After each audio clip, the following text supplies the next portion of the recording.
नमस्कार, आपका एक बार फिर से स्वागत करती हूँ अपने चैनल ज्ञानोदय में। तो जैसा कि आप सभी जानते हैं कि मैंने आपको पिछले वीडियो में ट्रिक्स बताई थी कुछ, लेकिन अब मैं इस वीडियो में आपको इन रचनाओं के विषय में कुछ महत्वपूर्ण जानकारी देना चाहती हूँ जो आप सभी को पता होनी चाहिए, क्योंकि एग्जाम्स में पूछा जाता है। तो आप इनको भी देख लीजिए, ठीक है। देखिए, सबसे पहले आते हैं गीत गोविंद टीका पर, ठीक है। तो गीत गोविंद टीका की अगर बात करें तो इसमें क्या दे रखा है, तो गीत गोविंदम जो एक ग्रंथ है उस पर टीका लिखी है ये मीराबाई ने, ठीक है। गीत गोविंदम जो ग्रंथ है उस पर टीका लिखी है, किसमें? गीत गोविंद टीका में। नरसिंह जी का मायरा जो रचना है, इसमें नरसिंह जी की भक्ति का चित्रण किया है मीरा ने। किसने? मीरा ने नरसिंह जी की भक्ति का चित्रण किया है, ठीक है।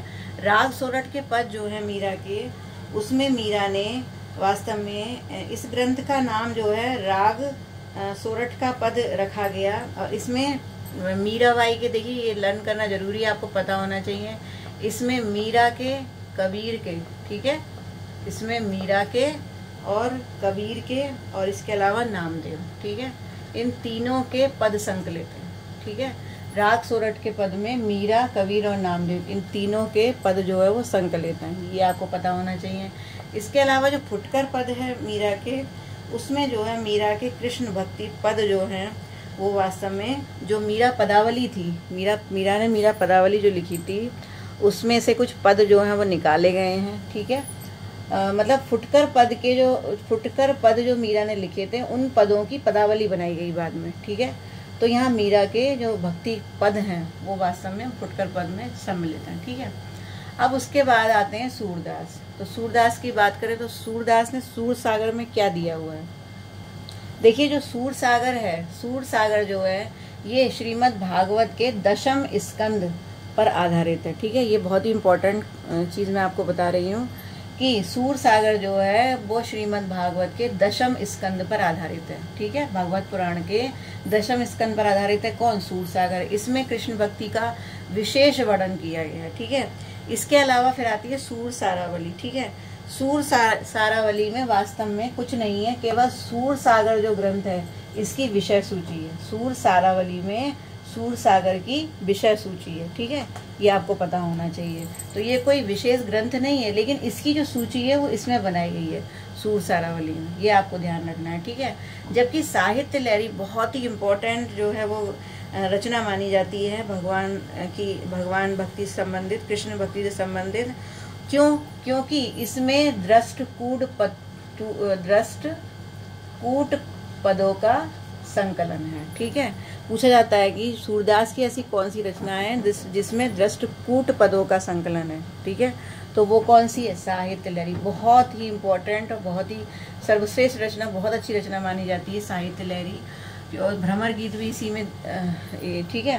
तो भ्रमर गीत है और दृष्टकूट रचनाएं जो है वो इसी में मिलती हैं, किसमें?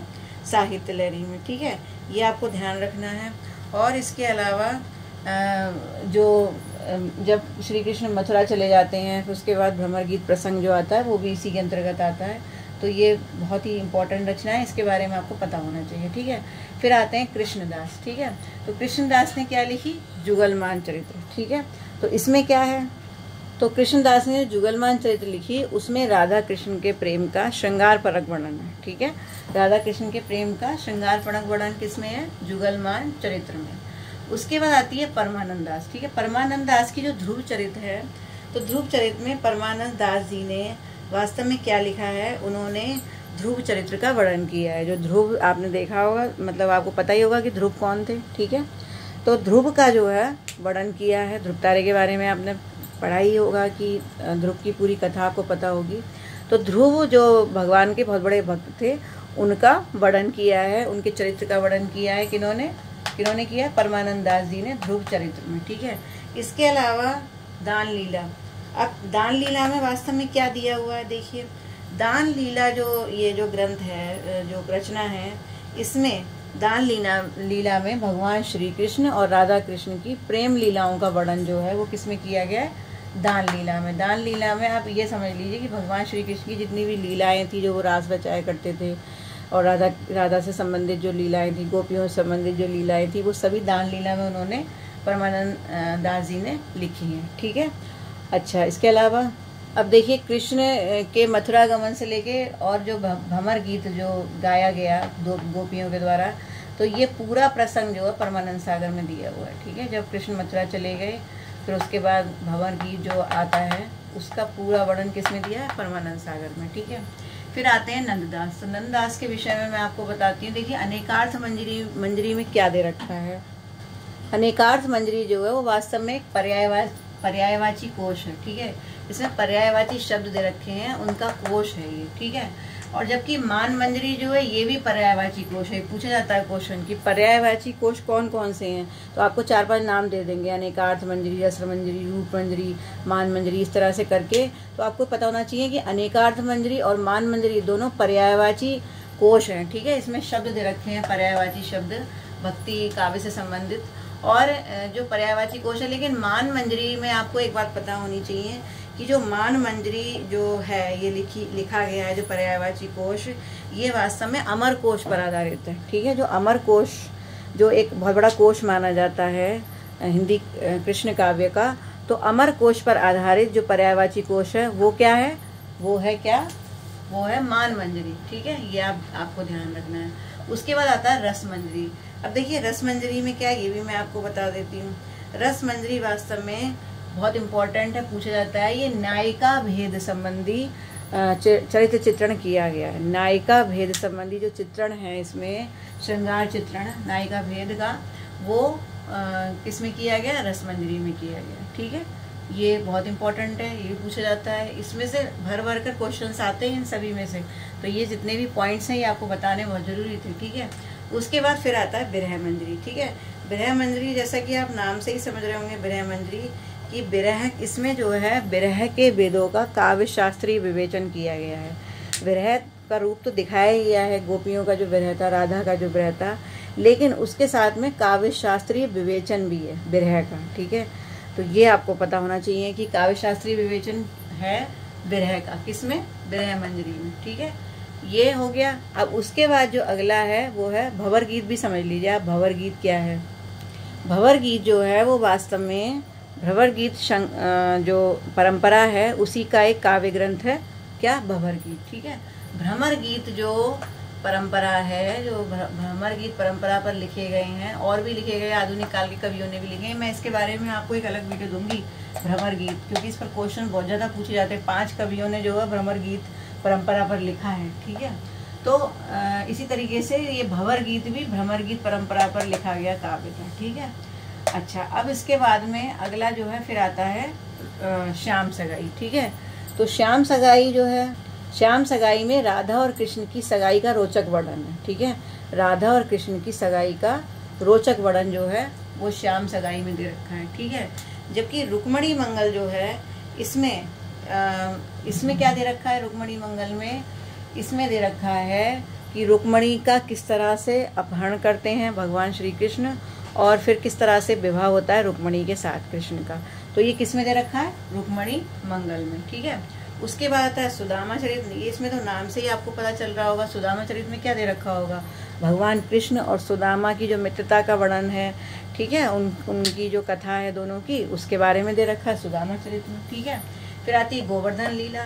तो गोवर्धन लीला जो ये काव्य है, गोवर्धन लीला में वास्तव में इसमें भी भगवान श्री कृष्ण की विविध लीलाओं के विषय में, गोवर्धन से संबंधित जो गोवर्धन पर्वत पर उन्होंने जो लीलाएं की थी वो, और भी अन्य लीलाओं का वर्णन जो वो गोवर्धन लीला में जो है किया गया। ठीक है, फिर आती है जोग लीला। ठीक है, तो जोग लीला में क्या है? इसमें योगी के वेश में कृष्ण का राधा के पास जाने का वर्णन है। ठीक है, एक बार जो है राधा जो है वो योगिनी के वेश में योगी के वेश में भगवान श्री कृष्ण राधा के पास जाते हैं। ठीक है, तो वो जो उनकी लीला थी योगी के वेश में राधा के पास जाना।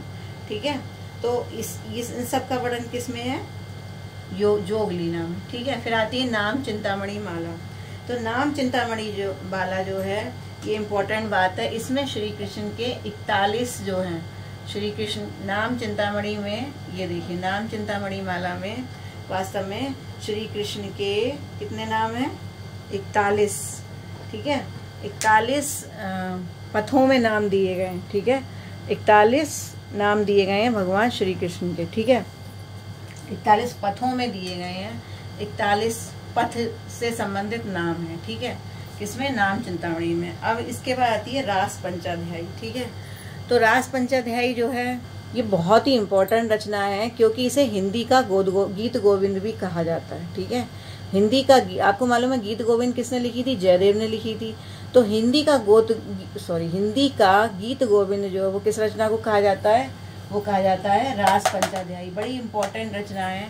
और इसमें दिया क्या गया है, देखिए हिंदी का गीत गोविंद किस रचना को कहते हैं, रास पंचाध्यायी को कहते हैं। ये तो आपको समझ में आ ही गया, ठीक है।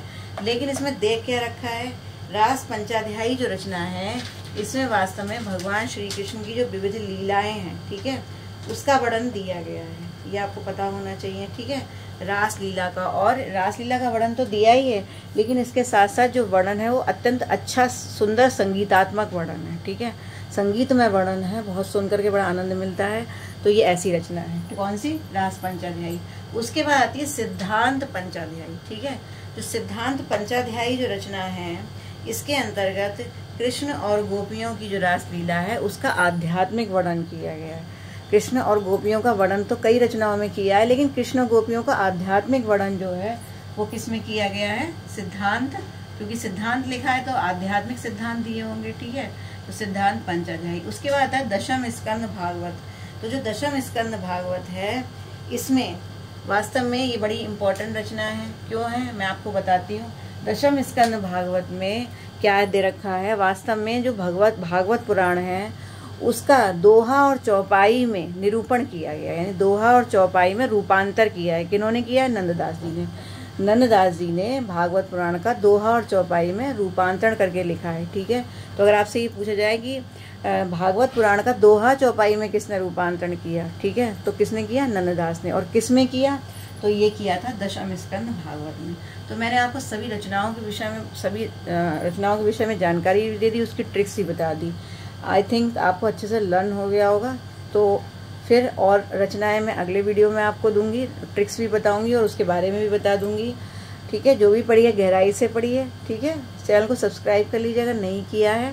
और इसके अलावा लगातार वीडियोस को देखते रहिए, पढ़ाई करते रहिए, गहराई से अच्छे से पढ़िए और मुझे कमेंट ज़रूर कीजिए, बताइए आपकी क्या, आपको याद हो रहा है या नहीं हो रहा। कोई भी डाउट है तो वो ज़रूर बताइए, ठीक है। तो फिर मिलती हूँ नेक्स्ट वीडियो में। नमस्कार।